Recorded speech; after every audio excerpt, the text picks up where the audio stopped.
kwa nini mwanamke haruhusiwi kusindikiza jeneza? Kama tulivyozungumza kwamba Uislamu ni dini ya maumbile, na Uislamu unajua maumbile ya mwanamke jinsi yalivyo. Mwanamke ameumbwa ni kiumbe mwenye hisia za karibu sana, na hii inathibitishwa na misiba ambayo tunaipata katika majumba yetu. Nyote hapa mmehudhuria kwenye misiba, kama sio wa ndugu yako wa karibu, basi ni msiba wa jirani, na mnaona katika misiba kwamba wanaokuwa wanalia sana na wana majonzi makubwa ni wanawake. Kweli au sio kweli?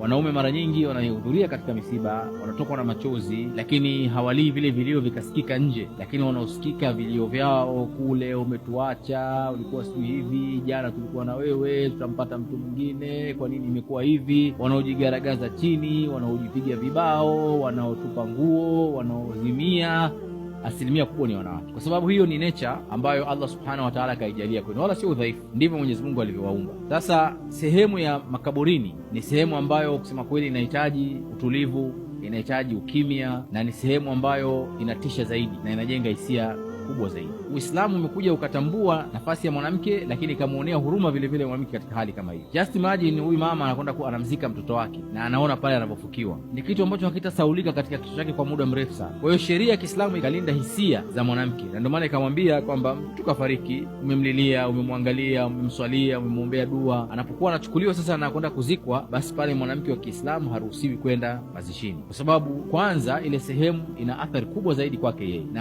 haitakuwa na kheri kwa yule anayekwenda kuzikwa, kwa sababu kuna hadithi ya Mtume sallallahu alaihi wasallam ambaye anasema maiti huwa anaadhibiwa kwa kilio cha watu wake. Wanachuoni wa Kiislamu wameizungumzia kwa mapana sana kwamba kwa nini aadhibiwe yeye kwa kilio cha mtu mwingine. Wengine wakafikia kusema kwamba ni kwa sababu anaonyeshwa, yani Mwenyezi Mungu hapendi, sababu unakuwa kama vile huridhiki na ile kadhaa na kadari ambayo Mwenyezi Mungu kaifanya. Maiti anapokuwa amefariki sio kwamba hasikii. Sasa anaadhibika ndani ya nafsi yake kwa kusikia maneno yako ambayo unayatoa ya kwenda kinyume na maamuzi ya Mwenyezi Mungu. Kama vile sasa unamshtakia kwa Mwenyezi Mungu, anatamani kukuambia nyamaza, usiseme maneno hayo, lakini sasa hana uwezo. Kwa hiyo anaadhibiwa katika hali kama hiyo. Ndio maana Uislamu kaweka utaratibu kwamba mwanamke mambo yote yanayohusiana na maiti anaweza kayafanya, lakini swala la kusema kwenda kusindikiza jeneza, kwenda nalo kaburini, Uislamu ukawa umelizuia. Si kwa sababu nyingine, ni kwa sababu ya kuchunga hisia zenu.